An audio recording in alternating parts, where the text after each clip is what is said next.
This is Victor in Congress, and this is the lake of the forest of Aragon here in Mexico City.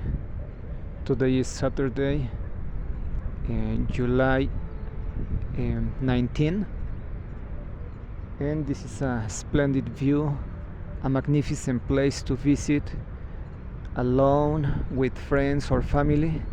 You can always spend some time here at the forest and at the lake.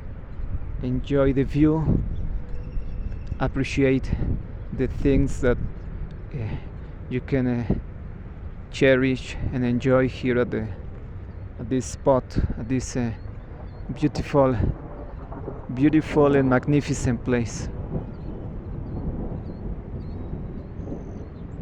Even though it is cloudy, kind of rainy, it's still enjoyable.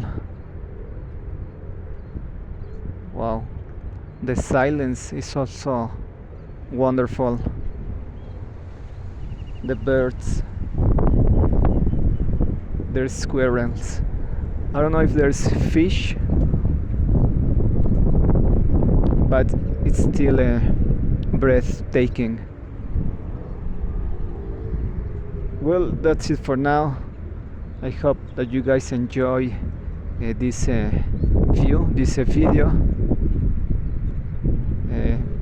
I would like to send some special greetings to Lucas and Jessica, also to Mari-chan in Japan.